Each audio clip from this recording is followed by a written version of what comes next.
शिवसेना आमदार अपात्रतेवर 10 जानेवारीला निकाल, बुधवारी दुपारी 4 नंतर निकाल लागणार। विधिमंडळामध्ये निकालातील शाब्दिक त्रुटी दूर करण्याचं काम सुरू। मुख्यमंत्री शिंदेंच्या 10 जानेवारीच्या धाराशिव परभणीसह इतर मराठवाड्यातील सभा रद्द। 10 जानेवारीला फक्त हिंगोलीची सभा होणार, इतर सभा फेब्रुवारीच्या पहिल्या आठवड्यात। 10 तारखेला आम्हाला श्रद्धांजली अर्पण होते की आम्ही शहीद होतो हे आम्ही बघून घेऊ। आमदार अपात्रता प्रकरणावरून टीका करणाऱ्यांवर मंत्री गुलाबराव पाटलांचा निशाणा। विझलेल्या मशालीचा उजेड कधी पडत नाही, मुख्यमंत्री शिंदेंचा उद्धव ठाकरेंवर जोरदार हल्लाबोल।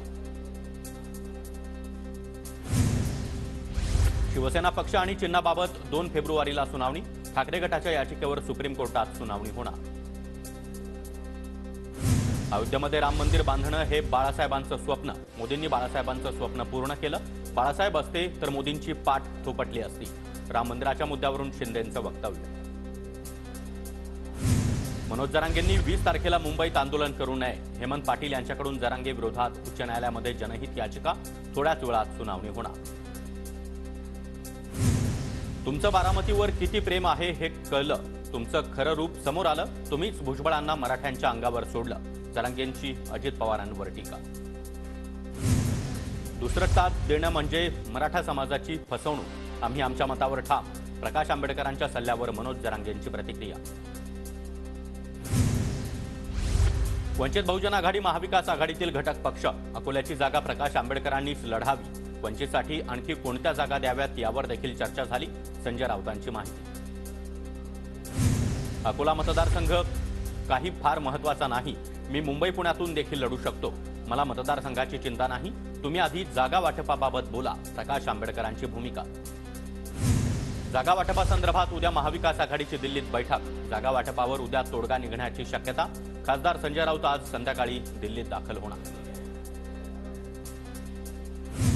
राज्य सरकारच्या गळ्यामध्ये दिल्लीच्या गुलामीचा पट्टा, मानेच्या पट्ट्यापेक्षा दिल्लीच्या गुलामीचा पट्टा महाराष्ट्राला वेदना देणारा, फडणवीसांच्या उद्धव ठाकरेंवरील टीकेला संजय राऊतांचं जोरदार प्रत्युत्तर। शिंदे गटाचं हायकमांड मोदी शहा, आमचं काम मुंबईतच होतं, आम्हाला दिल्लीत जावं लागत नाही, संजय राऊतांची टीका। तर फडणवीसांना 2024 नंतर नाटकं आणि एकांकिकाच करायच्या आहेत, राऊतांचा फडणवीसांवरही हल्लाबोल। शिंदे गटाच्या व्हॉट्सअप ग्रुपवर मंत्री शंभूराज देसाईंना शिवीगाळ, देसाई शिंदेंना चुकीची माहिती देत असल्याचा आरोप करत शिवीगाळ, शिवसेनेच्या तालुका प्रमुखावर कराड पोलीस ठाण्यात गुन्हा दाखल। मुख्यमंत्री एकनाथ शिंदेंना रामलल्ला प्राणप्रतिष्ठा सोहळ्याचं निमंत्रण, शिंदे यांची ट्विट करत माहिती, शिवसेनेचा मुख्य नेता म्हणून निमंत्रण। दारिद्र्य रेषेखालील असलेल्या कुटुंबियांना 1000 रुपये द्या, मग दिवाळी साजरी होईल। 22 जानेवारीला दिवाळी साजरी करण्याच्या मोदींच्या आवाहनावर प्रकाश आंबेडकरांचं वक्तव्य। 13 जानेवारीला बीडमध्ये ओबीसी महाएल्गार सभा, सभेआधी ओबीसी समाजाच्या ठिकठिकाणी बैठका, सभेला छगन भुजबळ उपस्थित राहणार। नागपूर आणि रामटेक लोकसभा निवडणुकीच्या तयारीसाठी 14 तारखेला महायुतीचा मेळावा, भाजप, अजित पवार गट आणि शिंदे गटासह 11 पक्ष मेळाव्यासाठी उपस्थित राहणार। नितीन गडकरी, चंद्रशेखर बावनकुळे मार्गदर्शन करणार। मुंबई पोलीस दलातील 8 महिलांचं वरिष्ठ अधिकाऱ्यांवरील बलात्काराच्या आरोपांचं पत्र बनावट पत्राच्या आधारे खळबळ उडवणाऱ्याचा पोलीस शोध घेणार, मुंबई पोलिसांकडून कसून चौकशी सुरू। पुणे लोकसभा पोटनिवडणूक घेण्याच्या आदेशाला स्थगिती, मुंबई उच्च न्यायालयाच्या आदेशाला सर्वोच्च न्यायालयाकडून स्थगिती। मुख्यमंत्री एकनाथ शिंदेंची पिंपरीतील वृद्ध दाम्पत्याला 3 लाखांची मदत, वृद्ध दाम्पत्याची समस्या ऐकून मुख्यमंत्री गहिवरले, आर्थिक मदतीसह दाम्पत्याला घर मिळवून देण्याच्याही मुख्यमंत्र्यांच्या सूचना। हिंगोलीच्या कळमनुरीमधील शोभायात्रेमध्ये आमदार संतोष बांगर यांचा टाळ मृदुंगाच्या तालावर ठेका, बांगर यांचा बाल वारकऱ्यांसोबत टाळ वाजवत जय श्रीरामाचा गजर। आजच्या कांदा उत्पादक शेतकऱ्यांच्या संपाकडे शेतकऱ्यांनी पाठ फिरवली, लासलगावसह नाशिकच्या सर्वच बाजार समित्यांमध्ये लिलाव सुरळीत, कांद्याला सरासरी 1840 रुपये भाव। सोलापूर कृषी उत्पन्न बाजार समितीमधील कांदा लिलाव बंद राहणार, 11 तारखेपासून 4 दिवस लिलाव बंद, ग्रामदैवत सिद्धरामेश्वराच्या यात्रेनिमित्त लिलाव बंद ठेवण्याचा निर्णय। नाशिकच्या लासलगावमध्ये कांदा निर्यात बंदीचा शेतकऱ्यांना आर्थिक फटका, आर्थिक नुकसानामुळे शेतकऱ्यांनी मुलामुलींची लग्न देखील पुढे ढकलली। अजित पवारांनी शरद पवारांवर केलेल्या टीकेविरोधात पवार गट आक्रमक. अजितदादा गटाच्या ज्येष्ठ नेत्यांविरोधात आंदोलन. नेत्यांच्या वयासहित वाढदिवस साजरा करीत निषेध. पुण्याच्या सासवडमध्ये अंगणवाडी सेविका आक्रमक. तहसील कार्यालयापासून पंचायत समितीपर्यंत धडक मोर्चा. विविध मागण्यांसाठी सेविकांचं थाळीनाद आंदोलन. मागण्या पूर्ण न झाल्यास तीव्र आंदोलनाचाही इशारा. ठाण्याच्या शहापुरातील उंबरवाडीमध्ये शाळेत शिक्षक नसल्यानं विद्यार्थ्यांचा मोर्चा. पंचायत समितीवर श्रमजीवींचं आंदोलन. शरद पवार गटामध्ये ईशान्य मुंबई आणि दक्षिण मुंबई मतदारसंघावरून वाद. ईशान्य मुंबई मतदारसंघ मिळावा, जाधव यांच्या कार्यकर्त्यांची मागणी. जितेंद्र आव्हाड यांच्याकडून कार्यकर्त्यांना शांत राहण्याचं आवाहन. पुणे शहर काँग्रेसनं मागवले इच्छुकांचे अर्ज. इच्छुकांना उद्यापर्यंत अर्ज करता येणार. लोकसभा निवडणुकीसाठी काँग्रेसची तयारी सुरू. काँग्रेस महिला प्रदेशाध्यक्ष संध्या सव्वा लाखे मागणार लोकसभेची उमेदवारी. यवतमाळ वाशिम लोकसभा मतदारसंघ काँग्रेसला मिळण्यासाठी प्रयत्न करणार. जिल्ह्यातील काँग्रेस नेत्यांची माहिती. मुंबई उपनगर जिल्हा नियोजन समितीच्या बैठकीमध्ये खडाजंगी. पालिका आणि पोलीस आयुक्त बैठकीत गैरहजर असल्यानं आमदार असलम शेख, अमित साटम देखील आक्रमक. अधिकारी बैठकीला गांभीर्यानं घेत नसल्याचा आरोप. पुणे जिल्हा नियोजन समितीच्या निधी वाटपाचा वाद चिघळला. अजित पवार, चंद्रकांत पाटील आणि इतर 10 सदस्यांना कायदेशीर नोटीस. नियमबाह्य केलेला खर्च संबंधितांकडून वसूल करण्याची मागणी. मुंबईमध्ये मनसेच्या कार्यकर्त्यांकडून पीक विमा कार्यालयाची तोडफोड. लातूर जिल्ह्यातील 60 पैकी केवळ 32 महसूल मंडळांमध्ये अग्रिम विमा वाटप केल्याचा आरोप. धाराशिवच्या 101 पशुवैद्यकीय दवाखान्यातील डॉक्टरांच्या 40% जागा रिक्त. 14,000 पशूंमागे केवळ 1 डॉक्टर. डॉक्टरांची भरती करण्याची पशुपालकांची मागणी. तलाठी भरतीच्या निकालावर स्पर्धा परीक्षा समन्वय समितीचा आक्षेप. गुन्हे दाखल असलेलेही परीक्षेमध्ये पास झाल्याचा आरोप. निकालामुळे उमेदवारांमध्ये गोंधळ. तलाठी भरती प्रक्रिया रद्द करून 3 महिन्यात नव्यानं भरती प्रक्रिया करा. आमदार कैलास पाटील यांची मागणी. मागण्या मान्य न झाल्यास ठाकरे गट रस्त्यावर उतरणार. कैलास पाटलांचा इशारा. राज्यातील बहुप्रतीक्षित शिक्षक भरती प्रक्रियेमधील रिक्त पदांच्या जाहिराती प्रसिद्ध करण्याची प्रक्रिया सुरू. आतापर्यंत 12,000 पदांची जाहिरात दिल्याची माहिती. छत्रपती संभाजीनगर शहराचा पाणीपुरवठा विस्कळीत. जलवाहिनी फुटल्यानं आणि तांत्रिक बिघाड झाल्यानं पाणीपुरवठा विस्कळीत. पाणीपुरवठा सुरळीत करण्यासाठी पाणीपुरवठा विभागाकडून प्रयत्न सुरू. धुळ्यामध्ये यल्लम्मा माता यात्रा उत्सव निमित्तानं भाविकांच्या वतीनं रक्तदान शिबिर. रक्तदान शिबिराला नागरिकांचाही मोठा प्रतिसाद. पुण्यामध्ये अंगणवाडी सेविकांचं थाळीनाद आणि धरणं आंदोलन. अंगणवाडी सेविकांना योग्य आणि वेळेवर मानधन मिळण्यासाठी अंगणवाडी सेविका आक्रमक.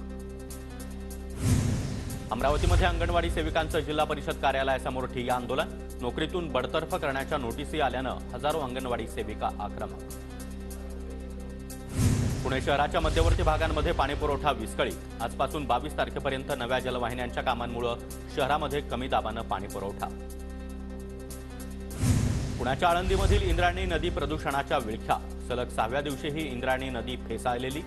महाराष्ट्र प्रदूषण नियंत्रण मंडळाचा मात्र कानाडोळा. सावित्रीबाई फुले पुणे विद्यापीठातील कमवा आणि शिका योजनेसाठी मानधन वाढ. 45 रुपये प्रतितास ऐवजी विद्यार्थ्यांना आता 55 रुपये प्रतितास दरानं मानधन मिळणार. पुण्याच्या लोणावळ्यामध्ये रोगराईला आळा घालण्यासाठी प्रशासन सज्ज. वातावरणामध्ये होणाऱ्या बदलांमुळे डेंग्यू, मलेरिया यासारख्या रुग्णांमध्ये वाढ. तळेगाव बाजारपेठेमध्ये फवारणीचं काम युद्धपातळीवर सुरू. थंडीच्या कडाक्यामुळे मुंबईत अंड्याचे दर वाढले. उत्पादनामध्ये 10 ते 15% घट झाल्यामुळे अंड्याच्या किमतीत वाढ. किरकोळ बाजारामध्ये 7 ते 8 रुपये दरानं अंड्यांची विक्री. कृत्रिम पाऊस पाडण्यासाठी महापालिका वेट अँड वॉचच्या भूमिकेत. कृत्रिम पावसासाठी इच्छुक कंपन्यांमधील एकाची निवड करण्याचा निर्णय घेतला जाईल. पालिकेची माहिती. खासगी लक्झरी बसला अपघात झाल्यास मालक देखील दोषी ठरणार. भीषण अपघाताची जबाबदारी चालकाबरोबरच मालकावरही पडणार. परिवहन विभागानं केंद्राला प्रस्ताव पाठवला. मोनोरेलला उर्जितावस्थेमध्ये आणण्यासाठी प्रशासनाकडून उपाययोजना सुरू. मोनोमार्गावरील सर्व खांब आणि स्थानकांमधील रिकामी जागा जाहिरातींसाठी देण्यात येणार. 2 वर्षांचा बीएड अभ्यासक्रम कायमचा बंद. पुढील शैक्षणिक सत्रापासून केवळ 4 वर्षांच्या बीएड अभ्यासक्रमाला मान्यता दिली जाईल. आरसीआय सचिव विकास त्रिवेदी यांची माहिती. पालघरमध्ये सील केलेल्या कारखान्यांमधून दिवसाढवळ्या लाखोंच्या भंगाराची चोरी. कर्जाची परतफेड न केल्यानं चोरी केल्याचा प्रकार बोईसर पोलिसांकडून ट्रक ताब्यात. पालघरच्या जंजिरे केळवे किल्ल्यावर दुर्ग संवर्धन मोहीम राबवली. सह्याद्री प्रतिष्ठान विभागाकडून किल्ला परिसरात स्वच्छता.